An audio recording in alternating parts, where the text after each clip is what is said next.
Hello, everyone. This is Hey, Zale. hey. And that's Grunkle. Java, you want to say hello? Hello, it's me, Javamorris. And we also have K9, the one and only. Surprise How's it going, bait, pups? yes. It's don't ruin my intro. How's it going, pups? It's Dana. Oh, we have, okay, let me go ahead. Yeah. So, Anyway, so first of we, all, welcome. We're going to be yeah, talking a welcome. lot about 1.0 today. Yes, Yeah, in this state of it. Yeah. the state of Arizona. Throughout the whole stream, we're going to be taking chat questions as well. So if you have a specific chat question or discussion point, as long as it's not ridiculous, I'll be able to log it and we can come back to it when it's appropriate. Mhm. We have like kind of an agenda of what we're going to talk about, but for the most part today is going to be pretty go with the flow. We're just going to talk about how excited we are for 2.0, most importantly, but also kind of where we feel 1.0 is at, what was and was not developed about it, and what maybe our potential wish list would be, at least in short bursts. Absolutely. Yeah. So, shoot. I mean, do you guess you just want to start off with the where things are currently and how Yeah. we feel about like the state of things as of 1.4.4, I think is where we're at. Yeah, Yes. sure. So how about we just get everyone to give kind of an opening statement on how they feel about the state of the game in terms of like balance, meta, whatever that might be. Probably not longer than like a minute or two. So why don't we start with you, Java? Shoot. All right. Well, I think as of right now, there's definitely like things that are kind of weird about the balance, but I just want everyone to keep in mind that as we go and like talk about balance today, I think overall this game is a very balanced game. Because like, you'll go outside of this, and especially with a lot of older games or just games with an older design philosophy, there will be some characters that are like actually unviable or unplayable, and others that are just required for you to win. And I don't think this game has any of those, but I think certain characters definitely do end up being stronger than others. And there's also some like weird, buggy kind of things that like help out certain characters that maybe shouldn't be there, but we'll get into the details of that because there's only like a couple of those. So. Yeah. K9, why don't we pass along to you? And Zale, when you get a chance, if you just want to adjust the game audio, some comments in chat are indicating it needs to be down. Okay. Gotcha. So basically, I do agree. This game is pretty much balanced. It's just like I feel a lot of systematic things and also like some touch-up needs to be in place. Basically, I feel a lot of things about this game is very good, and a lot of these characters are very strong. It's just that like something systematically needs to be changed in order to like truly show those strengths. Like for one, like Paprika is a very strong character that a lot of people downplay a lot, but mainly it's because like her resets feel like they do like no damage or whatever like that. But I feel if say they found a way to make a reset stronger, then you'll see like more stronger Paprika play. Hopefully, at least. You never know what Paprika means, but like otherwise, I don't know. I feel this cast is just very strong, personality wise, gameplay wise, meta wise. Like the only thing I could truly wish for 2.0 going forward would be just some systematic change to help these characters feel more truly like themselves, if that makes any sense. Just like feel more comfortable and more better to play as or against. And that's kind of my thoughts right now. I'm gonna pass the torch off to whoever's next. Zale, why don't you go ahead? That would be me. Yep.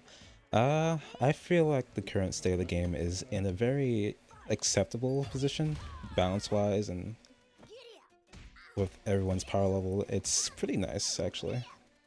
Compared to, let's say, like the past, where everything, like most of TMO was absolutely busted. But yeah, uh, there's some characters that have very stronger tools in neutral and other situations that other characters seem to lack or not be as well versed in.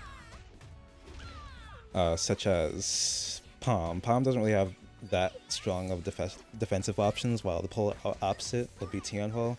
Her defensive options are pretty pretty powerful, as well as having other neutral options on top of that to layer in with it. Other than that, like, the rest of the cast seemed pretty well placed in my opinion, Okay. and that's how I feel. So I'm actually pretty much in the same boat as K9, where a lot of what I'm looking forward to most in 2.0 has to do with system mechanic changes. Because I think that the state of the system right now especially skews strength towards characters that have level 2s as their win condition. I think Arizona and Oleander are the big ones. One of the big things I want to highlight is I think the way juggle decay works in knockdown situations is a big culprit of that. Overall, though, I think there's definitely a lot that more that, in my opinion, could be developed in this patch if we say had more time. But I also think we've seen pretty decent representation across the whole cast, and like has been said already, this is like a relatively balanced fighting game. I could not call any of these characters bad with a straight face. Absolutely. I definitely agree with that. As much as I do talk, like, I do feel this game is pretty much balanced. Just like some systematic things need to get changed in order to, like, for it to actually show more. So why don't we start there? How do we feel about knockdowns, defensive options, and juggle decay work? Let's go in like the reverse order. So we'll start with you, Zale. Knockdown system, I feel, versus like soft knockdowns versus hard knockdowns, for example, with some characters are very strong. I don't think characters like Oleander or Velvet can really utilize hard knockdowns as effectively as Arizona or TMO. There is a certain like aspect of soft knockdowns, like choosing when to tech and what you can do like upon that tech. You can catch tech rolls with a grab, but the timing seems a little wonky in my opinion. Maybe the spacing could be a mix of both. And with the wake up options that some characters have access to, hard knockdowns and soft knockdowns either have higher or lower value compared to others. The options that we have on to tech in the direction definitely helps like skew the like any match, because sometimes you condition them to tech backwards, tech forwards, or not tech at all, and that's the freedom you have on that wake up option, and I really like that. And I think that's all I have to add right now. All right, K9, go ahead. Got you. I, for one, feel like hard knockdown, soft knockdown, I feel they feel like very variable, like when they shouldn't be, and that's mainly because of backdash. Backdash adds like such a whole new layer of things that you have to account for and deal with. It's just some characters become more stronger defensively because of backdash being able to be cycled in their like defensive wake up options and everything like that, and then other characters feel like they kind of lack a lot of things. Like it's a weird thing to balance. Like it feels like it should be a lot more straightforward, but it just isn't, and that's just because of backdash. If I could join in the conversation on that, like backdash, not only by itself, but like especially in addition to other options that like definitely weren't designed with an 8-frame involved backdash in mind. Like, I mean, this is just an example. I don't think it's too egregious, at least in this aspect, but like someone could, you know, Tian 3D off the ground, brings her up, and then puts her back down. The solution is to meaty it. But not all characters have like good, safe 8-frame meaties. Velvet being one of those characters. So like they could theoretically backdash, get those 8 frames of invul, and then do their thing after your like 5-frame or whatever meaty you tried is worn out, and then you get counter hit and then combo to the other side of the stage, like tends to happen. So it's definitely like a lot of jank you can get away with how backdashes are currently implemented around the rest of the tools in this game. Yeah, they just change so much. If I may add, of all the fighting games I've played, I'm pretty sure this is the first one that's had invincible backdashes you can cancel. And I suspect some of these options weren't designed around backdash. So like it definitely shows in the way that it can skew defensive risk reward. And I think I'm not even sure if backdash is something that necessarily needs to be tweaked. It might be the solution is to tweak other moves around it. But I definitely think that it is something that, depending on what gets changed in 2.0, we might want to be looking at again in the future. Because like this also kind of segues into something else I wanted to bring up, which is like throws in this game are just so weird. I mean, they only have one active frame. Their hitbox is very small, which makes it hard to catch rolls, which, Zale, that was something you brought up earlier. And a lot of these defensive options are throw vulnerable, but when you layer in backdash, and then now it's like they can bait out your single active frame, and it's like Arizona still deadbucks you. Backdash deadbuck. Oh my god. I'd like to touch on the... Yeah, absolutely. It makes like characters like Arizona Deadbug, like it makes it seem much stronger than it is. Like Deadbug. That character, yeah. No, I know what I meant, but yeah, but basically it just makes like, because the appropriate option would be to grab that, but like you have to layer in the backdash and how long they're gonna backdash for. What it's just wonky. Yeah, I'd like to add in the risk and reward factor that you mentioned. Especially with some characters, the risk and reward is very skewed towards an advantage or disadvantage state of, you know, whatever wake up option that character has access to. And I feel like it's okay in games for risk reward to not always completely favor the attacker. I think there's game states where that's okay, but it does come up a lot in this game. And like, I feel like it, well, so here's the thing, right, is if you make it so that you have to, your best choice is to disengage from most knockdowns, then you like aren't really as rewarded for winning neutral, because you don't have the advantage for playing that out and winning it. And that's something that I think could be a problem with the long term of the game. Yeah, speaking of stability, how about we talk about your tier list, Uncle? Oh yeah. Okay, do you want me to like go over it first and then we can all comment? I can like bring it up on stream. I have it the layer. Okay. Ooh, look at you. Hey, there we are. On up there. Little pioneer. So I tweeted this maybe like a week ago, I think. And I just kind of want to summarize what I think is good in this game. So I mentioned earlier that having a metered win condition, like on a level 2, definitely makes your character stronger. And I think everyone in this call would probably agree with that, right? Yeah, no, without a doubt. I would say so. So with that in mind, I put Arizona and Oleander on top. These are kind of two different flavors, because I would classify Oleander as a less stable character, but her win condition is stronger because Fred is like really good, right? And Arizona's level 2 is also really good, but she also can do she has like a pretty stable game plan and like strong forms of offense, even without her level 2. It just adds to her explosive value. And then Tian is kind of, Tian and Palm are kind of extremes on both sides, because I think Palm really checkmates you when she gets the conditions that she wants. It's just a little harder for her to do so. Yeah. And sometimes it can be easier depending on matchup. And then Tian is like, her win condition isn't as good, but everything she does is incredibly safe, and she's a very flexible character. Absolutely. And then on the bottom, I think both Paprika and Velvet are kind of lopsided, and there are game states where they're very strong, and I think they're really scary characters to deal with, but those are a little more game state dependent and maybe a bit situational. Absolutely agree. Yeah. I big agree on the Velvet one. Yeah. To go into the Velvet thing a bit more, like Hanon, you were talking about the other day how it's like how, because of how like important having very strong like game-winning combos and just big damage in general, as opposed to just playing neutral like for like small hard knockdown exchanges a lot, like how one of those is definitely valued over the other, but how the game currently is. Yeah. That really skews things against Velvet.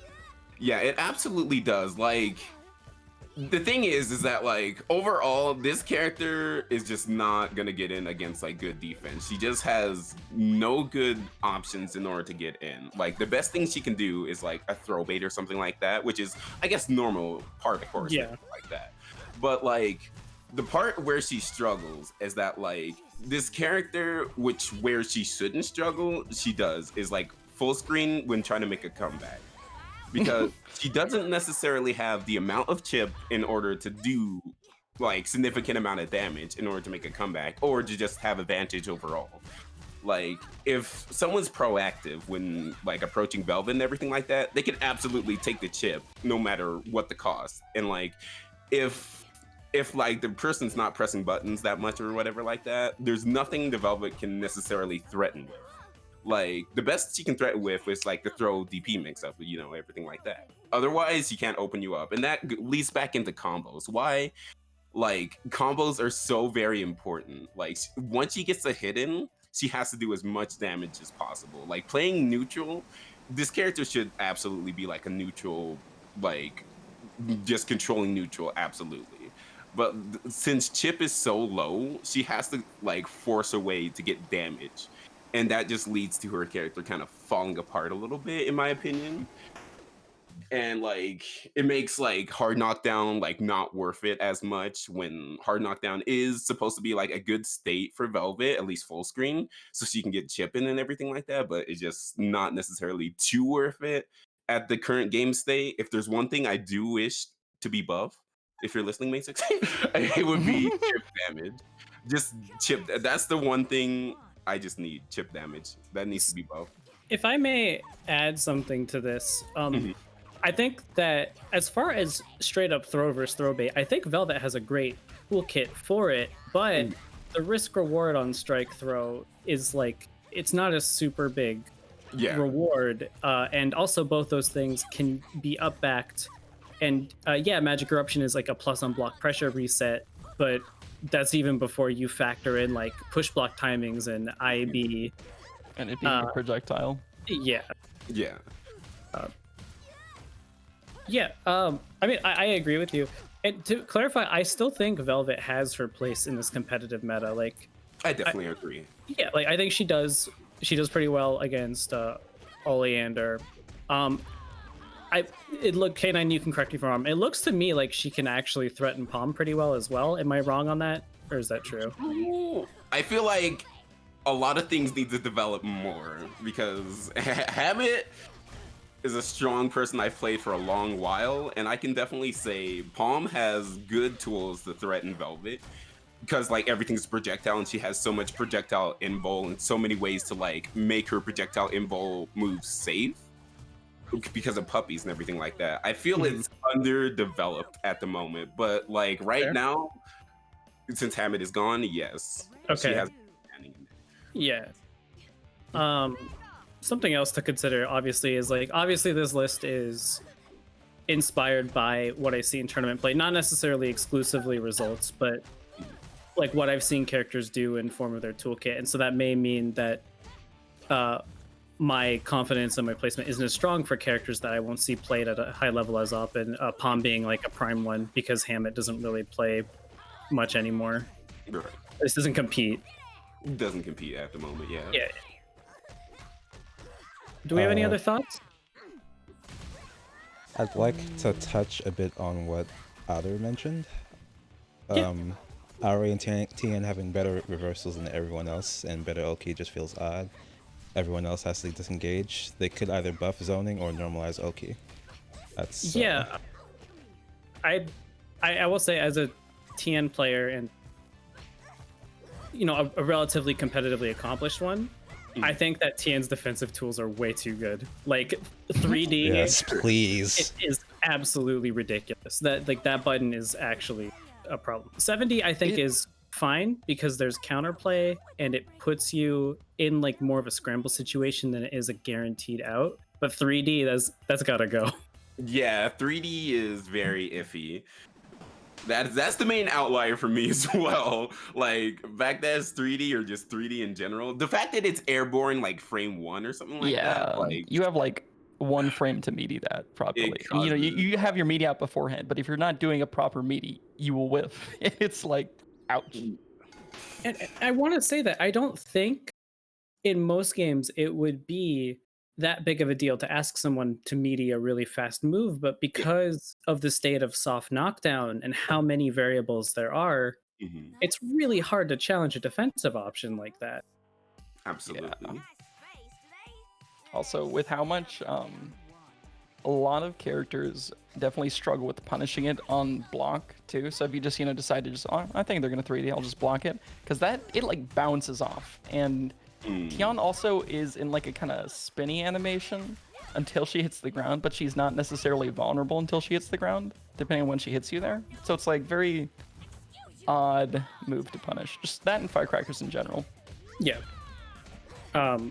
And on the case of Arizona, I mean, I think we're all in agreement that like Arizona's defensive options combined with the reward that she gets, combined with the system mechanics, makes disengaging against her a premier choice. And like I said, it's okay for there to be game states where it's like that, but it happens pretty often on her. Yeah. And it's like also upbacking is really good in this game. And yeah, I feel like, you know, you can play safe, you can disengage, but then they're going to up back, and like, well, up back is a whole other position you have to deal with, which is another thing about this game right now. Like, Yeah, I'd say Arizona, like, I'd say more so than any other character in this game, just feels like she has so many tools that work in tandem with each other and gets like really good rewards off of most hits she'll get. And it's like, you know, most of her mix-up doesn't even require meter at all, which is another big thing. That's like very spooky, because, you know, if Tian gets her like JA, haha, you should really work on your defense, like kind of hit on you. Like, she's not gonna get much off of it unless she gets like a certain counter hit and with like a given fly height, or she gets like a reset into something better. But like Arizona has short hop JC, JB, both of those can lead into like 3,000 damage plus combos off of her with the right resources. And even with the wrong resources, short hop JC, anything better than an A button as a starter for Arizona should lead to like at least 1.5 or 1.6k damage with no resources. Or at least it can. I mean, depends on what you're going for, but if you're just going for damage, like that's the very minimum you'll get off of almost any hit you'll get with her. And that's definitely, like, given how like scary her mix is and how safe it is, especially, like that's a big thing that I feel like is not as present in like the public consciousness when it comes to Arizona, because, you know, a lot of the times you'll see Arizona's like, you know, level 1 deadbuck, do whatever on block, 6B, Yeah. 6B on block. And like you'll be like, dang, that's really unsafe. But the thing is, she can do all of her normals except for 2C are very safe on block. And she can like do rebeat, like block strings, and she can also negate any push block that she's ready for by just running back in, which is like a huge thing. So Arizona just has like this seemingly limitless safe pressure that forces you to like choose an option like DP or something risky to get out of it. And that to me is why in my head I think I'd put her above Oleander to some extent, just because I think she's more stable about her offensive potential, and I can't say the same about Oleander. yeah, like, Oleander she has a lot more Oleander. safe ways to open you up than Oleander does. Yes. Without Fred, you know. And then Fred comes up and you're like, ah, Yeah, I mean, Fred's Oleander's a different monster. yeah, Fred is so good, and Fred is so good to the point that I think it makes people forget about other weaknesses. Yeah, character. absolutely. 100% of the time. Yeah. But touching back on up back, like I definitely feel up back is very, very strong. And I don't know, this is coming from a Velvet player who has no real answers to up back. Yeah, I'm Like, as a TM player who has answers to upback, I also think it's a little too strong right now. yeah, it's just very, very strong. Just I don't know. I wish something would be changed about it. Like I don't know what yet, whether that be like, I don't know, characters getting more pre-block on moves or something like that. Maybe Velvet getting a low 2A. No, but anyway. Well, I know don't like know. a lot of games have vulnerable jump animations to like mids. Mm. Whereas this game, it's Yeah. only lows that you can open up jump animations with. So That's correct. Jump startup is usually vulnerable. I don't think you could just slap that into this game though, because Yeah. jump startup is 5 frames, and I think maybe a solution could be either in reducing the effectiveness of air push block or making air throws better. I don't really know which approach would be better, but one of those two things strikes me as a place that could be looked. I feel if air throw, I Reducing feel the air throws effect. should be a little better. Speaking Because, of the like- Oh, sorry, Sorry, go go on. Oh, speaking of the pre-block stuff that you mentioned before, I think Palm has like the most pre-block on all of her moves, especially 2C. Yeah. That range is ridiculous, and I'm not sure if it should be like if every character should have that much pre-block to that extent, but it will Maybe not, definitely, just like yeah, it would definitely. I think, in my opinion, it would probably help negate some of that up back nonsense that people do, because like lows, as you said, are the only one thing to like open up up backers. That and air throw, but air throw is not really all that strong, and you can tech it. So yeah, I like- don't know if I would go the route of like making air push block less, because like Tian could actually just keep you in the air for the Oh, that is true. Like, Yeah, miss me with that. I think air throws would be a better place to look then. Absolutely. Like the state of air throws right now, you never really see them is because like I don't know, they're just not strong enough to actually threaten anything at the moment. Like Yeah. they just need to do maybe a little bit more damage or like scale better.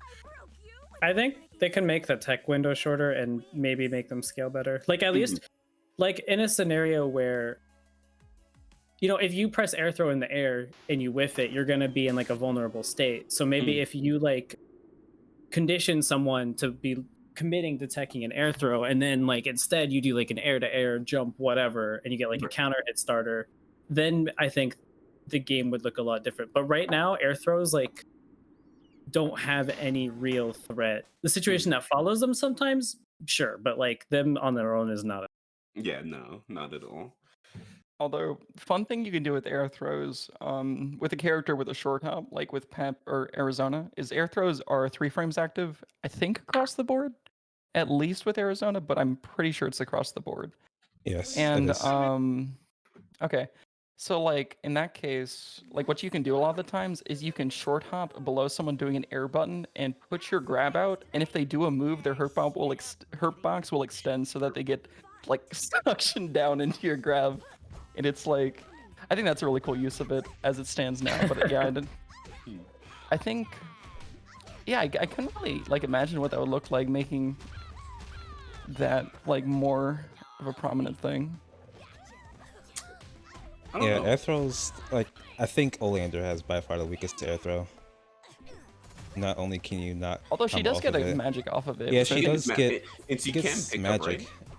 No, you can't pick up off it unless she's in the corner. You can like pick up with 2A. Oh, okay.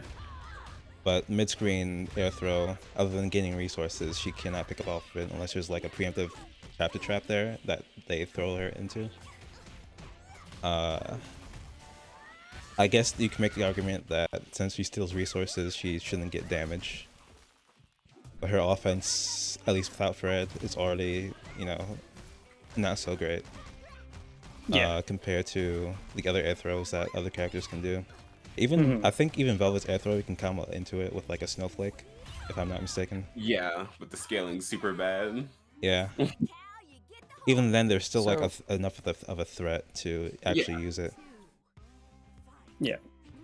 Bringing up air throws and like other kind of push block defensive related things, what's y'all's opinion on like, so as it stands, like absolute guard is a huge part of defense in this game, and it really just allows you to get away. And especially up backing in addition to absolute guard allows you to get away with not having to deal with a lot of mix. Yeah. Do you feel like that is how things should be, or how they would change that, or what's y'all's opinion on that? Just sorry, just to clarify on absolute guard as a mechanic. Absolute Guard as a mechanic, like in the context of this game with like up back and how you can use it with both of those to really like negate a lot of mix. I think Absolute Guard is fine because there's much better counterplay to it. Like if I bait your push block and I dash back in, and like you've already used your push block and you have to block another attack to get another one. That's where like my mix can be. Like I can adjust my play. I mean, obviously characters can do it well to varying degrees, but you can adjust your play to push block timings and by extension the use of Absolute Guard. I think it's a lot harder to do that with up back. But I do agree, like the combination of both on top of the other defensive things that we've talked about and IB, which we haven't talked about, are like a really weird combination. Yeah, absolutely. Like, I think Absolute Guard by itself is absolutely absolutely fine. Absolutely Guard. It's Oh, just God. like up back is the main outlier that makes things feel very overwhelming overall. It's just up back and like backdash overall. Like just like those two things mixed is kind of what's making like a lot of things feel more overwhelming because there's a lot of defensive options overall. A lot of things, like one thing that doesn't get talked about a lot is cross canner. That's a defensive mechanic and everything like that. Yeah, that one's also good. Yeah, is it good? There's counterplay, but it's still good. Like it's underutilized. But like I think Absolute Guard is fine. I'm sorry. I'm like peeking at chat, seeing Shadow King say why we need To complete a pentagram.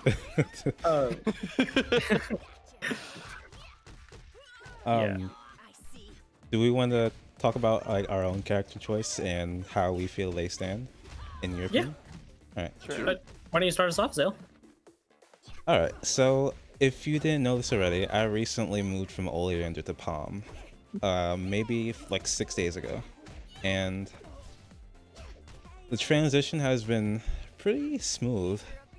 Like I've participated in tournaments like Roller Regional, which Java and Grunkle host themselves as Palm, and I placed top 8, I think, last one. Yeah, you did. I think you got like 5th. Yeah. That sounds right. Yeah, I did. The reason being is because my playstyle with Oleander doesn't really translate all that well with her tools, while Palm translates pretty like seamlessly, and I'm able to improvise a lot more with Palm's tools, even though Oleander is supposed to be an all-rounder. So it's mostly her lack of offense that's really hindering me, I feel like. At least without Fred. With Fred, it's like I feel it's nonsense. But it's also like limited. It feels limiting, so I'm more like comfortable with Palm, and even if I have to learn all the matchups over again, which I am, I'm getting absolutely destroyed by everyone at the moment. But once I learn like the matchups and how to use her tools, it's actually pretty nice. So you're saying overall you think she's pretty strong? Well, okay, there's like 2 gripes I have about Palm. One is that both 5C and 2C are only 5 active frames, and I do not know why for life of me. And the second one is her negative edging. Like, there's a lot of negative edging with Palm that you have to do. Yeah, basically, like, I'm not trying to interrupt, but like, learning different characters, you'll definitely see the qualms people have with these characters, like with the input leniency and everything like that. That actually brings up a point I was talking about before we went on stream here, which is that the characters in this game, like more so than any other game I've played, have like drastically different feeling input systems, like even for the same motion per se. Like if you go from like playing Arizona for a week and then you play Velvet for like a day, you'll feel like you're in a body cast and like you can't move because it's a lot more restrictive. Yeah. Shout out to Oleander's 2-2D stuff. 2-2D is a bad reversal, don't add me. Emron, we got you. Emron, we got you. What about you, Java? What's your thoughts on like your character choice? I think Arizona is undebatably the best character in the game right now. I don't think it's by like an insane margin. I think that to be that way, it has to be at the top level. Because she has some very, very nutty stuff that is somewhat difficult to pull off consistently. Um, for example, although I don't know if this would necessarily factor into balance talks, her headbutt loops can get some pretty neato damage if you know how to do them right. Corner. It's a bug. He's But gone.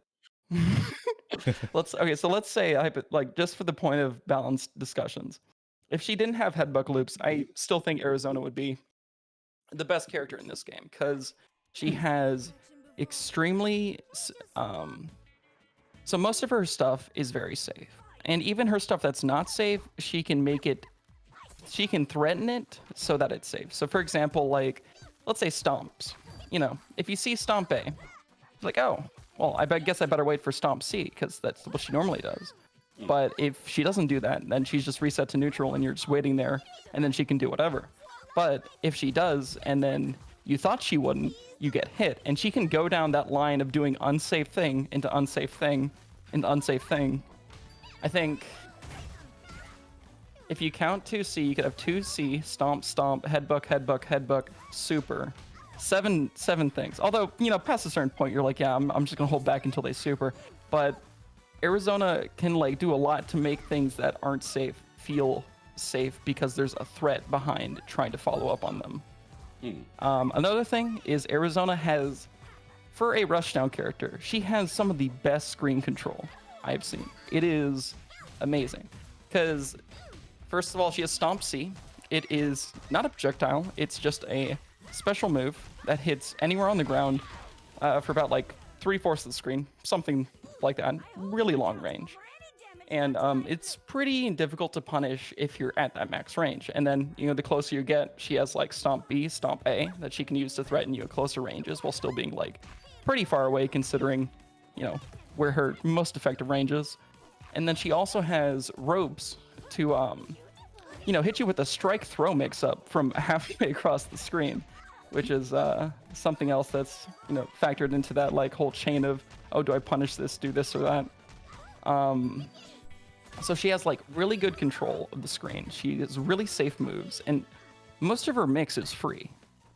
Arizona's short hop and just her block strings in general she has a very good run, allowing her to negate a lot of push block stuff. So even if you push block her normals, as long as she's not going too far into like C normals that get her pushed super far away, she will, stay pretty close to you and get to continue her pressure. She has, short hop JC, which is like, short hop JC or JB, which I already talked about, are like some of her best starters. So she could hit you with like a free hard to block mix that leads to like a 3.7k damage combo. And, I got him GG's. But like just the fact that she has a lot of tools to control a lot of space and do a lot of damage, all relatively safely if you know what you're doing. Just all of like pretty much everything in her kit works together to just make her a really strong character. And just for Icebound Killer 6, not going to be fused with any of the other ones in chat. Yeah.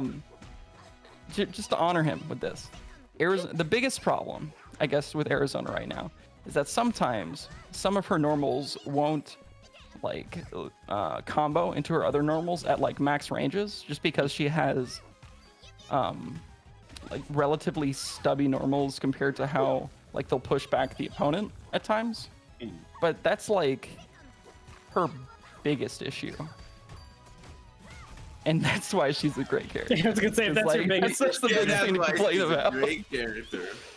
Like, oh my gosh, I think Arizona is a baller character, but she definitely, she's got a lot going on for her. That's all I have to say. I could just sing her praises forever, I would like to interject just a tiny bit and say, all right. Okay, this is weird coming from me with everything I know, but like, I feel like the thing that's overblown most about Arizona is her damage. The fact that she can get like, she has such strong tools in order to get in, and she can just cash out very well. But I feel the screen control she definitely has strong stuff, but I feel there is strong enough counterplay to actually avoid like her getting like say mid screen or full screen, like screen control, whatever like that. Like I feel as a community, there's just not enough talk about the counterplay to that in I, order to like actually like I don't know advance things with Arizona. if I may take the baton, I Mm. also agree with that. I don't want to make it sound like Arizona's not committing to have the screen presence she has, because she does. Right. And how strong dash block is in this game definitely affects that. But I also do think that overall these tools are strong. They lead into good situations for her. And I definitely think we'd see her neutral weaknesses maybe shine a bit more if the level of play was higher. But I still think that her neutral is like good. There's no question about that. Absolutely. Yeah. Because there's like not. I mean, even myself included. Like, I don't. There's pretty much two cows that will play that like very stomp dependent, like extra far away kind of Arizoning neutral, and that's Candle and Bubble. And I mean, they're both, you know, there's two of them, and they're not very easy to find. So now there's two of them. But like, yeah, I think having more, just on general, like the community having more exposure to that kind of stuff would make it easier to develop counterplay. Because like playing people like Husky, K9, I mean, pretty much most of the people, anyone in this call, actually, like there's like a triangle between her stomp and her rope, where if you can exist there or just threaten something there, you can usually punish her for stomping and roping. Because stomping and roping, as cool as it is slow, and it puts you in a counter hit state the entire time. Also makes her fat. Yeah. It makes her hella fat. Big Yoshi. In case y'all didn't know, for every one of her stomps, because you know when Arizona stomps, she puts her head down, and for like 3 or 4 frames, she actually doubles in width.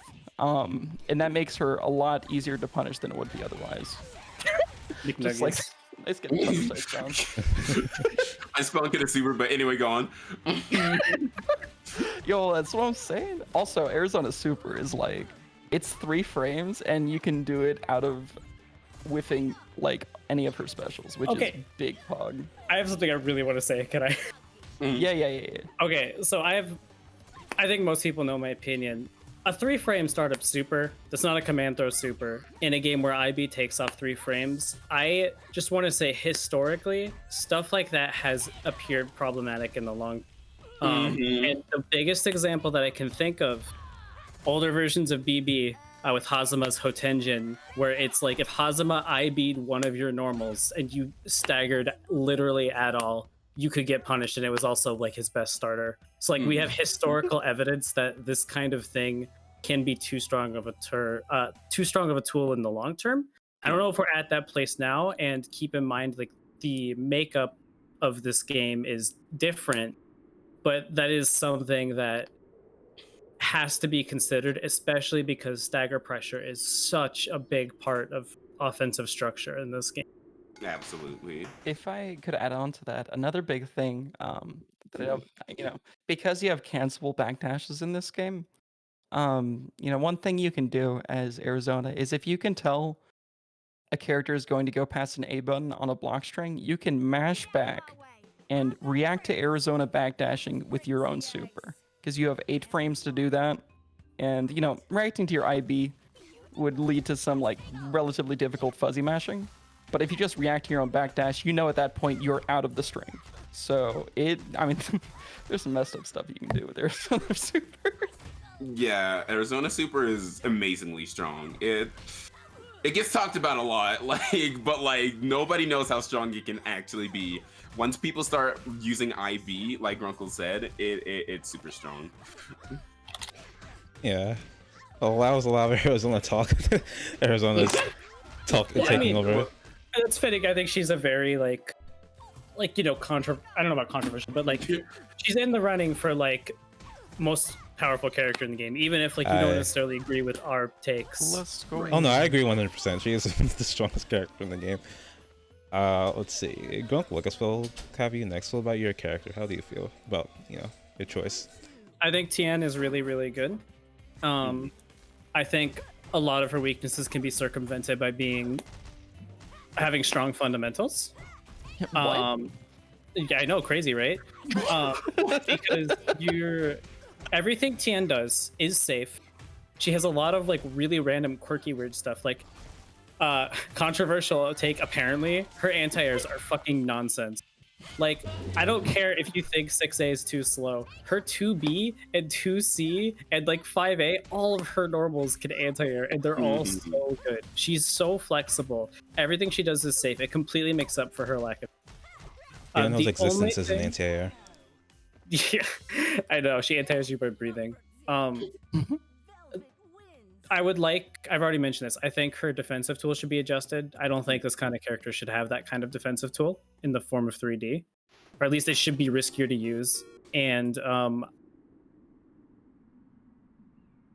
don't know. Outside of that, I have a hard time thinking of like a genuine weakness besides her damage. And you can't touch that, because if you make a character like that have good damage and like good reward, she's just gonna be I mean, as we saw in previous that's how matches. that's how she was in early access. She was a terror, absolutely. Yeah. I actually feel like. Go ahead. Would you want them to change her level too?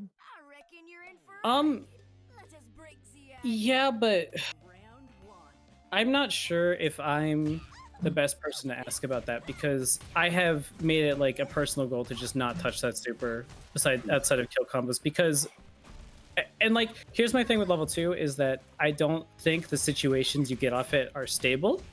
You get some better neutral tools that are better for scrambling, and you get really good timeout tools. I think that is something that's genuinely good. But whenever I talk about using level 2, people are like, oh, you just haven't seen like XYZ setup. So like, this like 33, 33, 33 cross up. But it's like you're kind of missing the point, because even with level 2, the conditions you need for it to be good and better than just taking an HKD are so flimsy before you even factor in defensive options. And for me, ultimately what it comes down to is I don't think level 2 is fun to use like at all. It's like you're going into a completely different game plan than the rest of the character, and I think that feels bad. I will admit, I think probably Arcanal and Husky to some extent have both like made the super look a lot more appealing than I think it is. And I think there are situational uses for it in the case of like timeouts, but I definitely wish it was something that complemented the rest of her better. I don't really know what that looks like, but right now, like, even if we were to play this version for another like 2 years, I don't think you'd have to find something like absolutely nonsense, like on par with, or like a bug as good as like dead buck cancels in order for me to consider using level. Right. Because I got you. Thanks. Because like I'm sorry guys, my experience with fighting games is that like dirtier setups do not make that kind of situation better. That's just not the stuff that matters when it comes to competing. Right. You can hit people who've never seen it before with it. I mean, I think that's cool, That's quirky. but that's not what I'm looking for. So could you for a second just talk about like touch count and how that goes into play with that? With level 2, Yeah. if you can land a JC starter with the right conditions, the right level of juggle decay, I believe the touch count is either typically one less hypothetically, or it's the same, because your damage gets cut. So you need like your best starter. Yeah. And yeah, Is her JC even one of the buttons that has changed in that mode? I don't think so. I don't think so. No, I think Okay. it's just her air specials, right? And JA, obviously, JA is different. Yeah, JA's big different. Yeah. Gosh. I think level 2 is what's great immediate enough? timeout and chip out scenarios. Actually, that's like what I have used it for outside of just kill combos. Because you could actually just delete minutes, or you can delete a large part of the timer with that super. Timeout TN is actually like high key kind of nice. It's very, very good. Spooky. Install Ash is literally Yeah. unpunishable. Yeah, it's a problem. Like that, she gets better at scrambles, that's not the stable way to play the character that will remain good at a high level, in my opinion. Mm-hmm. I big agree. All right. Well, Wow. now we're up to you, K9. What do you feel about Velvet and your character choice? Here we go. Oh, here we go. As much Uh-oh. as I complain, I feel Velvet is interesting. Okay. Okay. I'm trying. Okay. I Yeah. feel Velvet is strong, could be strong actually, in some ways if they changed it. But as of right now, the way the system works, she loses hard against up back. She can't make comebacks. Her chip potential is very bad. She just has no good stagger pressure overall. Like her zoning, if wind was say a little bit stronger or something like that, I could see her zoning being like very, very good. But like as of right now, it's just there's a lot of holes that need to be filled with Velvet, in my opinion. Oh, God. it was all loaded. Okay. I mean, it's the phrasing, but oh my gosh. Anyways, Wait, no. Oh Okay, my God. Java, please, no. sorry, I'm actually a horrible person. But also, so Gana, you bring up wind, and I feel like that is actually such like a good point, because sometimes like unless y'all fight K9, like specifically K9, and Maida's getting into this a bit more, but like K9 especially, she will like just make you stop moving with wind. Like you're like, oh yeah, that's what it's supposed to do. But like I'll deadbuck at K9 and she'll wind in reaction and like won't move. And I'm like, oh my god. Ouchie. I think Like- Velvet is just a character that's gotten a lot of development in like the past couple months since I've played. Yo, strike throw Velvet really do be actually Breaking helping her a Velvet is lot. pretty amazing, actually. Yeah. I think that's. Sorry, go ahead. Oh, okay. I was gonna say I've labbed and learned a lot of stuff about this character. I know so much about Velvet. I know basically what she eats, what she wears, basically at this point. But like, I just feel there's something that she lacks, and it may just be a systematic thing to where she just doesn't feel up to par with the cast. And like, it's absolutely fine for a zoner to not be like the best in the game, obviously, like that's healthy. But like, I feel she just needs just a little tiny bit more to push her into a realm to where she's like, okay, this is doable. This feels fun to play as and against or whatever. Yeah, I think it's system stuff, honestly. I think the strike throw game that like developed over like the past month could be stronger. I honestly think it's just like a band-aid patch or like a fix, as you know, a layer onto the pressure that Velvet lacks as a threat. I mean, part of Other it than is that that- only one of those options is actually threatening. So Yeah. Yeah. So that's just my take on it. Also, like, Sirius, I see you out there. Sirius has also added a lot to the Velvet like game plan overall as well. Yeah, damage absolutely. wise and like just otherwise. Yeah, Sirius has absolutely done that. I didn't want to make it seem like, oh, I did everything. No, I didn't. No way. Grunkle out here being sassy in chat. But, Dude, I'm so brash in this community. I don't know what it is, but I'm definitely there. Speaking of which, why don't we talk about the two characters that no one in this chat currently mains, but we both have experience on. So like, we can start with Paprika, because K9, you definitely have a Paprika. Hell yeah. So if you want I to tell agree. us, yeah, if you want to tell us what you think about her right now. I think Paprika is very much getting overshadowed by the player base. And it's not like a diss or anything like that. I just feel the player base she has right now isn't as strong. It isn't showing her strengths. Like, Paprika is a character that is very threatening at like mid-range and close range. It's just like, a lot of the player base overlooks like command throw. They don't know how to use like her command grab at all. Like, dude, Dem is like like the main. Yeah, Dem is like genuinely like threatening. The last time I saw Dem play in tournament, which I think was like the first rodeo regional, Dem was like making me feel like that character can be stronger. I still think I'd probably put her the same even if she was developed, but I definitely think the main thing that Paprika players are good at is complaining. Yeah, You're not wrong. I've seen it for a while, and like I felt Paprika is very strong for a while. It's just that her player base just isn't necessarily there, and then like now I definitely see it. Like I'm not trying to dislike any players at all. Like you can play however you want. It's just like a lot of players don't highlight her strengths enough. And I feel she is stronger than what people are giving her credit for. Yeah. But yo, like... shout outs to DFI in chat right now. Yeah, let's go DFI. Yo, prove us wrong. If you main Paprika, I beg of you, prove us wrong. Like, please. That's what we actually want to see. Absolutely. Because like, Line up.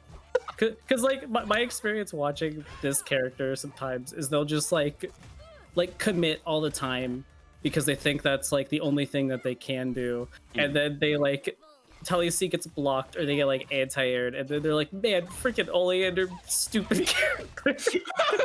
Freaking Oleander anti-aired. That's actually scarily accurate. Dude, go like all the way through Rekka's every single time, and they're like, I can't do anything. Absolutely. I also feel it's just like the community overall needs to improve their ground game, because right now, like, because Upback is so strong, they feel Upback is a good answer, but like the ground game overall is the strongest place to be. Like, and I feel the community doesn't highlight that enough. So I definitely think being in the air is a big advantage, but I definitely think ground game is something people don't have as well developed in this game. At least the like below high level. I think it's like a little bit, or maybe a little, I think it's pretty underdeveloped at the moment. Yeah. Like that said, though, I do think that even if Paprika was developed, I think she'd probably be in roughly the same place, because at the end of the day, I still think she's a pretty unstable character. That's fair. Without something like Fred to like have her be so backfooted. It's also kind of weird that her like gift toss doesn't go further than it does. Yeah. Yeah, a little bit. It's not really meant to be a neutral tool or like anything like that, but like it would be a nice quirk to have it like actually reach full screen. Or I think at least in the case of Pap versus Arizona, like a big thing is if at distance I can essentially force them to do something unsafe to get in. Honestly, I think if they made the Pap gift toss go farther, it would be easier to crouch under it unless they make the hitbox itself larger. Yeah, or the ability to throw it low to the ground. I think she's the character that's gonna get played with the most in 2.0. I don't really know what that looks like, because I'm not sure anyone knows what this character's identity is even supposed to be. Yeah, not at the moment. Yeah, because like it definitely feels like she had a ton of stuff in like some of these beta patches, but then they like balanced it out without giving her other things to make her balance. So it's just kind of in a state of limbo right now. But I mean, we'll see in like 5 days here what kind of fluffy monster we'll be dealing with, because I definitely have a feeling that Pap's going to be considerably better in the next patch. Yeah, I think they'll make her more defined at what she's Kinda supposed spooky. Also, this is a touch a small bit on the like Arizona Pap thing. I feel Paprika definitely has answers in that matchup. It's just that like people aren't willing to be patient and they just want to throw themselves at the wall a lot. I agree with that. I'm gonna have to To say an extent, but I still think it's to Arizona's favor. But either way. No, I think it's like at best, I think it's even. I'm not gonna lie. I'm sorry. Oh, yeah, I can see it. I think Pap wins up close was the biggest thing. She has like the scariest close pressure. Yeah. I think like a lot of maybe a lot of Paprikas at the moment don't really understand the like stagger versus like push block versus like dashing in versus push block game. So Mhm. like that whole area is kind of unexplored, which having played her actually with you guys earlier today is something I think she handled pretty well to be She definitely can. It Like was 100%. so weird playing you, Grunkle, because like one thing that you definitely do different than other paprikas is use command grab like a decent bit. So in other parts, I'd be like, "Oh, yo, this is a tech situation." I'm like, "Oh shit, this isn't a tech situation. Oh no, I'm in danger." yeah. Yeah. Yeah, like not many paprikas actually threaten with command grab as much as you did when you fought earlier. Cause like, I expected either 2A or like 2A into part C mix up. That's what I usually see throughout the community. But I just kept getting hit by command grabs. Which Wait, like what is it? 2A into cart C. That loses to a lot of things. Like you, I think you should represent cart C. It's just like, I mean, You it's could like do even more Arizona. stuff. Yeah, it's like Arizona 60. It's like there's a certain amount of distance you have to place yourself from it as an offensive tool. Mhm. If you layer it right, it can work. I'm not gonna lie. I'm not gonna say it like doesn't work at all. Like it can work. It's just like it's an unsafe option at the end of the day, and it's something you have to layer very, very well. I think also like I want to wrap this up because we've spent so much time on this character. I also think that like Paprika is a character that would shine more if there were more experienced fighting game players playing this game. Mhm. Because like this is like a first fighting game for a lot of people, and sometimes with characters like her, it takes just like someone with a lot more experience in order to bring out more of their full potential. Yeah, absolutely. I could definitely see that. I mean, she relies on like the fundamental mix-ups and like offense in fighting games that I feel like, you know, not having that and just depending on a lot of her tempting but very unsafe tools, definitely works to her detriment. Yeah. Mm. So I what don't are think we we've talking about next? I don't think we've talked about either Oleander and Palm. We haven't really talked about much about those two yet. Oh, who do you want to start with? I guess we can start with Palm and save Oleander for last, because that's like a big topic to go into. Well, I've been playing it for like the past 6 days, as you know, and I feel her current state in the game, with her current development, could use improvement, even if she lacks, you know, like good defensive options. She has a place in the meta currently where conditioning and you know, okay with her really relies on her dogs, especially in neutral. A neutral game without dogs is pretty garbage. Yeah. I personally believe that Digger is, specifically 241A Digger, is Hello? probably her best. No, it's not low, unfortunately. Anyway, Oh my god, leave me 241A alone. Digger is one of her best like neutral options as like a layering tool, in my opinion. The other dogs have their place in specific matchups, like Chopper. I mean, with the Oleander matchup especially. There's a certain like element of neutral that you have to get used to for every matchup, and it's vastly different, and it feels pretty challenging. And I guess that's just part of being that character as Palm. Yeah. And especially And since without like summons, she doesn't have too many options out of pressure. yeah, She has to jab out like a lot of characters, you know. Yeah. and her She 5A got is pretty little stubby, legs. but her 5A But I is do think standing that's low at still least. definitely valid. Yo, it's a low though? Poggers. Yes. Yeah. One thing, because I know a lot about this character from because I faced Hammett, who is undeniably the best palm right now. Yeah, Like, I faced Hammett a lot, and I have to say that like Palm is a character that can snowball you very, very easy. Like her reset game, her mix-up potential is absolutely insane. The amount of layers she has on top of like making things safe on top of those layers, like it's absolutely insane. Like the only thing she really lacks is just like I guess solid neutral without puppies and just like defensive option without puppies, like obviously. But like Chopper is a very strong defensive tool. Like Okay. Can I just interject that like it feels so weird against Palm because you like cannot delay your Gatlings too long against her. I know. That's I mean, what she I has was like actually mini gonna say. Freds. I love I it. know. Palm she has like while she doesn't have the best defensive tools like without puppies, with puppies she has probably the best defense. Like on God, she can just Oh, use well, Chopper and just beat Alpha counters. a lot of things.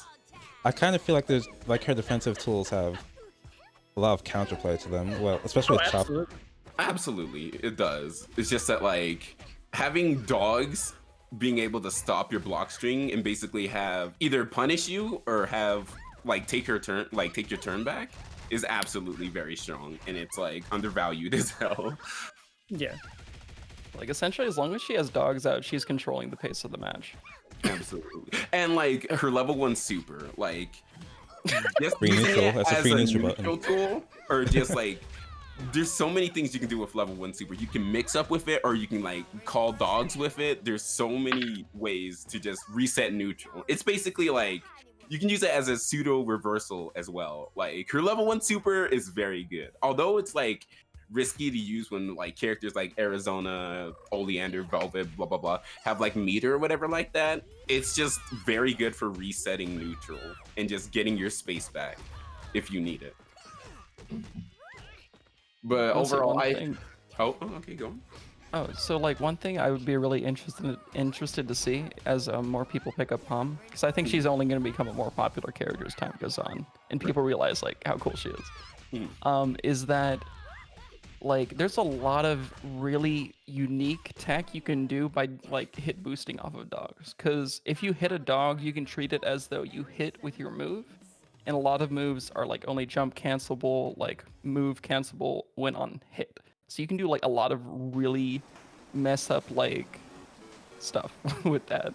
Like you can double stomp when they're blocking and there's a dog behind them that's active. Like among other things. There's actually like so much cool unexplored stuff with that. Yeah, it's just a lot of things you can explore. I've been like in the lab recently experimenting with dog setups, different resets, 50/50s, air tag potential, and all that. And she has like a lot of stuff that can layer into each other with multiple dogs on screen. And she can make most of her dog summons safe at a certain distance against most characters. There's definitely like an element of layering and safetiness versus risk and reward. Like you can either commit to a mix-up or a jump in, or you can back off and like do a quick dog summon. And I really like that aspect of her. Pretty cool. One thing I was gonna say something. One thing I do want to say is that like Papa Dog, I feel Papa Dog is like, I don't know. Oscar has been using Papa Dog a little bit, but like I feel Papa and Mama are very underexplored because I feel legitimately Papa Dog is like what it would feel like if like Fred had like hit. Fred never ran like, out. Yeah, basically. Like the only thing holding Papa Dog back overall is just like hitting him 4 times and him disappearing. But like you can just negate that with like other puppies on screen and everything like that. There's just so much value to Papa and Mama that like a lot of palms aren't seeing. I have to say, I've seen some dirty stuff. I think most palm mains will argue that the amount of counterplay there is to, like you said, just hitting them will make them go away, even if they are armored. And then if you hit palm as well, like it was just a bonus effect. I mean, like at that point though, you know, there's no reason Palm has to be right next to you. And Yeah. there's like so many ways she can position herself to make it so that, I mean, if you're gonna punch Papa, that's fine. I'm gonna punch you. But Yeah, like, exactly. I was playing if you're not, Icebound that's earlier. fine. Papa's gonna bite you. You know, there's like so much. There's so Palm's much. messed up, Loki. And also like Smile. a lot of her stuff becomes so strong because of sheep herding. Like using sheep herding, I hate saying that word. I hate that it's called sheep herding. But anyway, off topic. Like using dogs during sheep herding makes a quick left-right scenario, which you can make safe because of the dogs. And I feel that is very, very strong. It's basically almost like Oleander teleport if it was actually like, I don't know, good. Without Fred. Without Fred. But yeah, that's all I was gonna say to wrap that up. All right. And last but not least, oh, you want to add something, Ruffle? Oh, I was just gonna suggest we could probably move on to Oli. Yeah. We've done a last lot but of not least.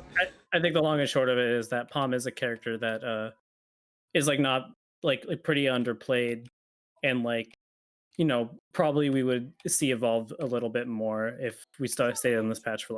But yeah. All right. Now on to Oleander. Hey, Bycast playing Oleander on screen right now. Shout out to Bike. Is that? Let's go Why back, yeah. don't you start us off, Zale? Because you played that character competitive for a while. Yeah. I feel Oleander is pretty strong.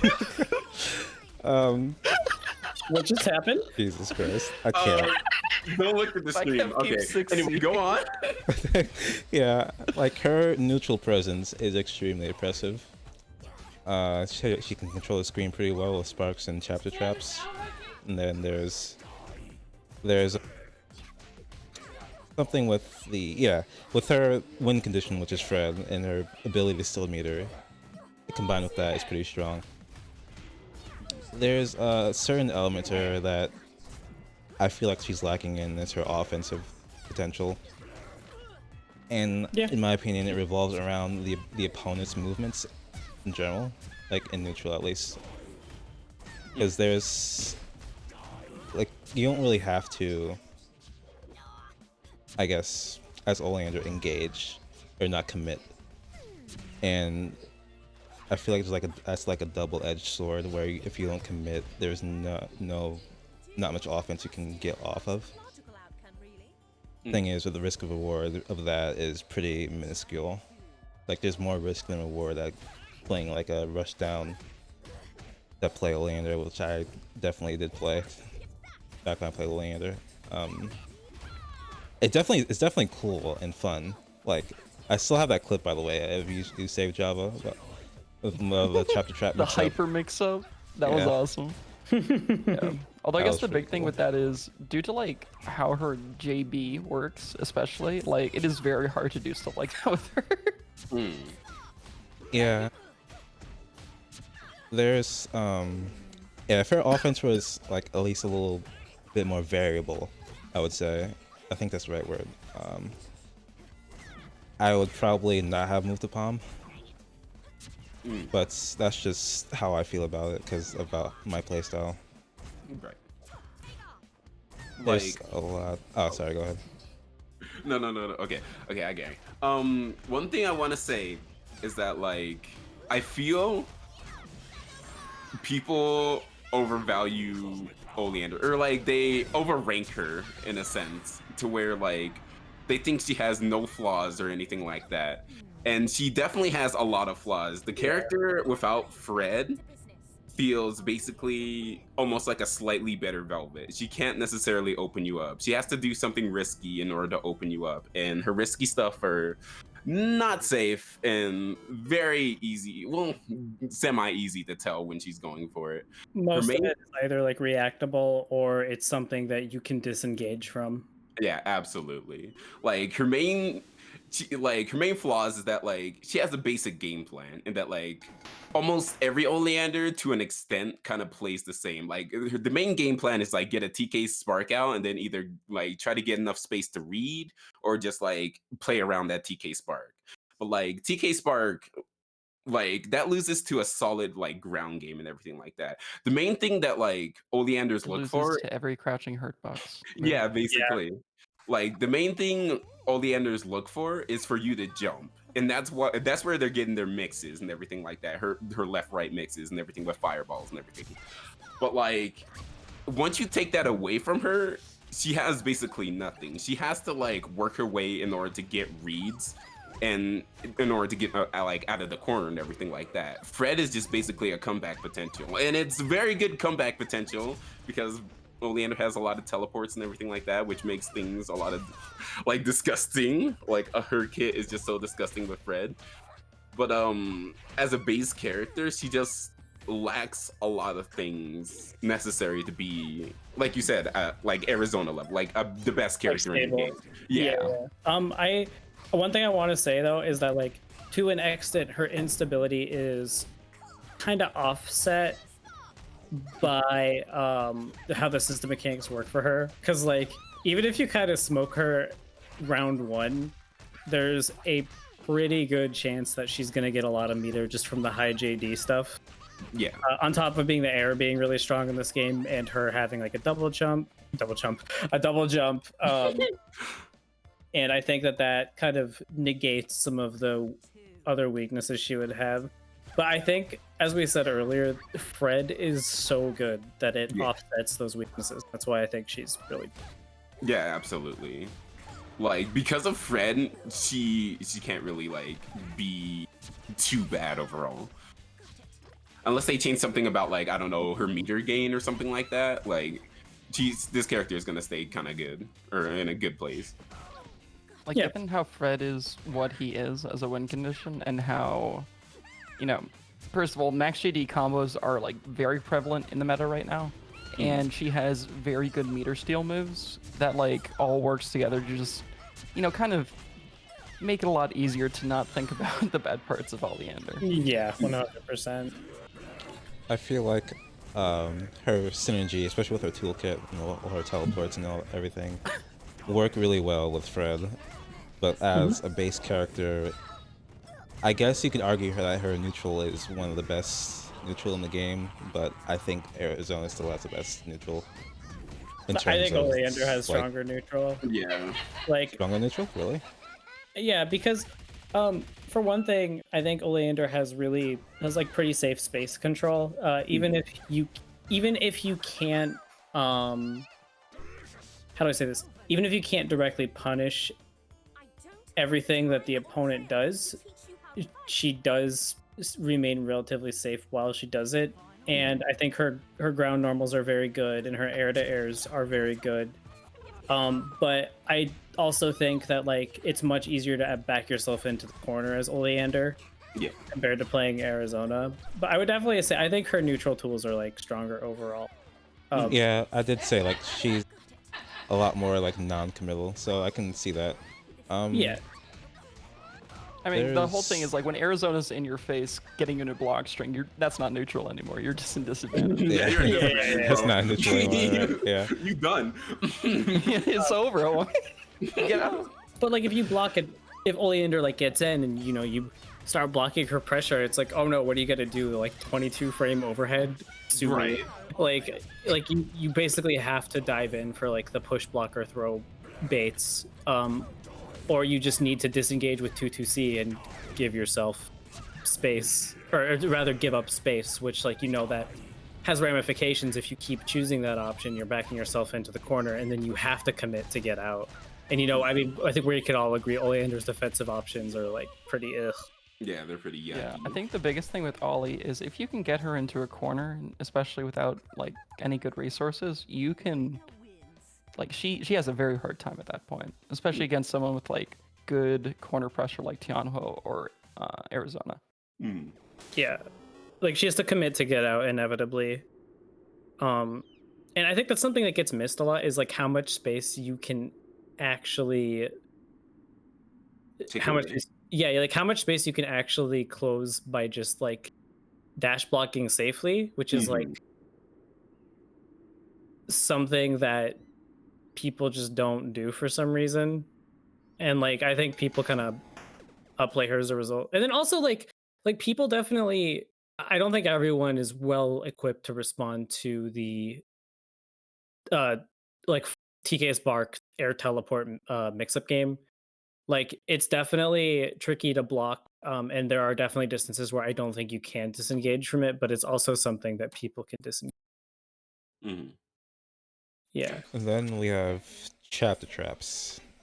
No, we're not. Oh my Okay. god. We're getting into this. Zale, before you say anything, traps are a good neutral tool. I'm specifically saying neutral tool. Their offensive potential, not as good as the neutral tool. We're gonna leave it at that, okay? No, So the we're not fact that leaving it you at that. can't get rid of them until they've been active and like out for a second is so huge. Forbidden Gush. I was actually going to say, I was actually going to say that their neutral presence is really good. I am saying neutral presence specifically. Yeah. Because they control the space and forces the opponent to like reconsider options, especially if they try to get rid of it, because the owner can just like jump in at them as they're trying to like focus on the trap as, you know, bait. Absolutely. And sometimes it's can be used as like a pressure tool or a frame trap, even if you can jab during the startup. The corner game, chapter trap into teleport, is pretty strong. I think, like, I don't think it's that scary to actually up back Oleander, because up back is the answer to that mix-up. Yeah, If you're I not don't think confident. it is. Yeah, it only has a low though. Oh, dude, her 2A is like pretty stubby. It's stubby, What, but Ollie's it's two low A's? though. Yes, it's actually pretty small. What? And it's only like 3 active frames, I believe. I'm Arizona. I'm not Tianhua with the actual largest No, 2A I in the think- game. compared to No. okay, compared to like, I mean, I guess Velvet 2A is not a lot. Compared to like Paprika 2A. Yeah, it's not a part of the question. Yeah, like I definitely think Arizona's 2A is. However, also keep in mind Oleander doesn't have a second low that on her 2B. That's like another anti-air button. She commits all the way to 2C to represent. It's Yeah. not something every character had. And especially like spacing is really important as Oleander with her buttons, because her normals are big, but they have not counting 2C, they have like a little block stun, like a minimal block stun. Yeah, If like yeah, there's a reason top level Oleander players pretty much just resort to like 5A staggers and like throw and like figure out what the fuck else they're supposed to do. Yeah. Like that's what the character has evolved into. Yeah. especially when people start using IBs at like 2C and 5C, it's pretty much over. Like you have to Don't at me. rely on stacking pressure, because there's too many gaps in the Oleander pressure. You can patch it up with like Sparks, and Chapter Trap has screen control in neutral specifically. But as a pressure option, there's like you can only really do stagger like strike throw 5A or try go for a low if they try to up back. But then again, just up backing is pretty easy to do against Oleander. I think a big thing what a lot of people don't like realize in the matchup is that if you're like, let's say for example you're Arizona, so you're already at an advantage. But actually, okay, if you have a character with like even somewhat decent movement and a 6A of any flavor, if you're within 6A range, Oleander can't commit to anything safely. Like if you TK fireballs, you can always 6A under a TK fireball, and you can. Certain characters have 2Bs you can do that with too. So like Palm and Tianhua. Tianhua's 2B I think will hit most low to the ground TK fireballs. It hits like everything she does except JB specifically. But yeah, basically once you're like up like close to a certain point with Oleander, she like has to like, you know, do something to get you out of her face, or, you know, just risk getting hit by throwing another fireball or trying to get like a fireball into risky read. And then like if she goes for a ground fireball, that's the most punishable thing in the universe. I think most of the time you can actually just jump over the fireball and air to ground her, or like hit her with a JB or something. Air to ground. Listen, you just hit her with the air button. I don't know what it's called. Yeah. A punish. But yeah, you just like jump over and whiff punish the fireball. Like the fireballs are definitely like control the pace of the game when you're not right in front of her, but when you're right in front of her, it's, especially without resources, if she hasn't been able to get you that far away yet, it is very hard for Oleander to get out of that pressure. Hmm. One thing I want Oleanders to understand is just because you can get reads against certain players doesn't mean you deserve the reads. Okay. Bye, Cat, for looking at you. God, yeah, I'm looking at all you Oleander players, thinking, oh, Me, bro, excuse Imagine me? so hard. But, okay, I'm just saying. Just because a player doesn't decide to engage with you, like actively dash block towards you, doesn't mean you deserve that read. That's all I gotta say. 49 frames of counter hittable state. You Yeah. can't cancel into anything. If they hit you, you're counter hit and lose all your JD. Good luck. Yeah, dude, Yes. like, I think we should probably wrap this character up. But one of my last thoughts is like people just act like because Oleander is a distance away from you, the read is like free. Yeah. And put down epilogue, which I don't even have the energy to get into right now. And then like it's over for you. It's like, dude. Oh, There's so many ways to like circumvent. There's so many ways to just prevent You'd be that. surprised how many frames you have to just counter hit her from like No. wherever you are. dude, even if you don't just like you get to a more threatening range against her. Like it's harder for some characters than others, yeah, but like dash blocking is universal in this game. Even for Paprika, who has to like take a dump before she can start running at you, can do it. Take a dump. Yeah. Anyway, I think we should move on. But this was like a great discussion. I think we all learned something about the game from this, myself included. We learned something about each other. Yeah. And Joke's just like on you. I didn't learn anything. Shep, oh my god, who's this? Oh, Mr. Pretty Is Kitty. that Oh my god. is Chad Hands Pretty Kitty, I remember that guy. That hands. VTuber Keats. No. When's that coming back? No. Oh my God. Please no. But how's it going? But I mean, how's it going? What's up, everybody? MPK. Oh no. okay, are you here to you want to be part of this or here to say hi? It looks like we're hitting an hour and a half here, so it might be time to start wrapping things up. Oh, okay. Sounds good. Geez. Okay, we'll have to save some of this for another time. Does Yeah. anybody have any like, closing thoughts just about anything? Why don't we start with you, Java? So just again, like I opened up this up with, I want y'all to remember that these are thoughts on like everything we're saying is it within the context of we all think this game is relatively balanced. We think that every character in this game is viable and every character in this game can win a major tournament. So just keep that in mind. With we talk a lot of like extremes at times, but like it's in actuality it's never like actually like black and white like that. It's very much they do better at this, not as good as that, and maybe some people see things different way, but either way, game's pretty balanced. It's a great game. If you don't have it, you should get it. That combo was sick, by the way. Actually though, let's go, Icebap. Yeah. Zale, why don't you give us your closing thoughts? backing up what Java said, like, yeah, the game is in a pretty acceptable state right now. There's a lot of like small system mechanics and nuances that benefit some characters more than others, but other than that, there's good, synergy between the matchups, in my opinion.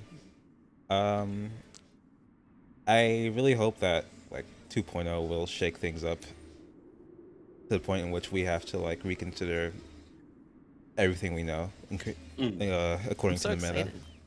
Yeah, I'm super excited, especially for a new character, Shanty, which we'll talk about next time. But yeah, that's pretty much how I feel about it. Okay, cool. K9? I was just gonna say, I feel Shanty's gonna shake up a lot of things. Just having a new character to this roster is already gonna shake up a lot of things. That's all I gotta say. Mhm. And so my closing thought, I agree with everything that's been said so far. I also just want to say that like it probably sounds like me and K9 specifically are throwing shade at the players of this game.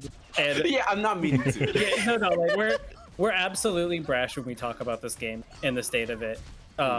but we are also like, we're just, at the end of the day, we're just other competitive players, and we like y'all. So like, don't take us too serious. Absolutely, especially not me. Yeah, like it's totally okay if your thoughts don't line up with what we have to say, but like, because we have a platform and because we're confident in our assertions, we are going to be confident. Yes. But yeah, we love y'all. Just I wanted to clear that up because I always feel like I come off way too mean on these things. Yeah. I love each and every one of you, and I say it every day. Yeah, same. Except for like one person, but yeah, I love each and every one of you. Yo, fuck you too, K9. Oh my god. Dang. Excuse you? Are you cussing on Yo, the fighting Java. Herds? I get it, and the first thing I hear is you dropping F-bombs. What? Oh no. Yeah, you're fired. Dropping bombs. Keeps All right, on Keats, word wrote down. you want to take a Do take what the reign Keats for wants. us? Yeah. Thank you all for hosting this stream here. This was a pretty cool thing. I haven't gotten to watch it yet, but I'll probably catch the VOD here afterwards to see how well y'all did. But from what I see, things have been going pretty good. I only have a few announcements for you all. Fight Fanatics, as you can see, there is a cool, shiny, new purple subscribe button on our channel. That's right, we've reached affiliate status. So you can absolutely sub to us and you'll get our sub emote and all that cool stuff. So go ahead, and if you got some stuff, just hit that subscribe button. See, help us out here. We enjoy it. We like doing stuff for y'all. But yeah, that's gonna definitely help us out a lot if people can start subscribing and stuff to allow us to do more content for you guys. But yeah, we'll probably also take some requests for what our sub emote should be too. We'll get that set up sometime soon. No, Oh, Jesus Christ. Grunkle All has right, money. Grunkle. Okay, Grunkle. Monies. Okay. Because I took camera on Stimmy. Yeah. The Stimmies hit, folks. But yeah, check us out with the affiliate status. It has definitely been something we've been wanting to do for a while, and we've just gotten to the point where we set it up here. So shout outs to us. Next up, this has been pretty much a test run of a new series we'll be doing soon called the Phonum Forum. Basically a podcast style while we talk about some subjects here and there regarding TFH and fighting games and the players themselves. Zale, Grunkle, and Java has done a really good job with this so far. And what I've heard, K9 is just there. I'm just here. K9 on the other hand. Sorry. K9 joined in later on, I saw. But it's good to have that discussion. Good to have those people talking stuff there. It's really cool seeing the subjects people have to talk about here. Let's see. I have one more thing. Oh yes, we actually have access to a Matcherino now too. We'll be getting that set up. So once we start having events and more tournament stuff, we'll have some stuff like that down the road.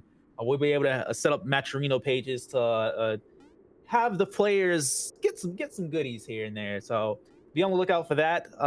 That's pretty much all I've got for you folks.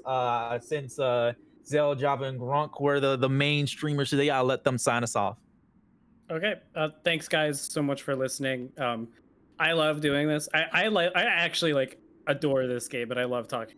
So being able to do it on a platform and read what you guys have to say is really fun. It definitely makes for an Yeah. interesting conversation topic, and I really like connecting with all of you in the community. It's really nice to just let some things out, let your opinions flow, even if we don't agree with them. Just we're all here for each other. Yeah. Absolutely. yeah. Like, I love this community and this game a lot. Like, I'm glad you guys have put up with me for so long, because I know how hard it is to Oh put my up with me. But God. I appreciate all of you. Oh, then K9 just doesn't want to admit that she's a lovable person, but also, I just want to let y'all know I really enjoy it. Honestly, the game is great and I really like it, but if it wasn't for the community, I wouldn't have stuck with it for as long, because this is one of my favorite communities I've been a part of, whether or not in the FGC.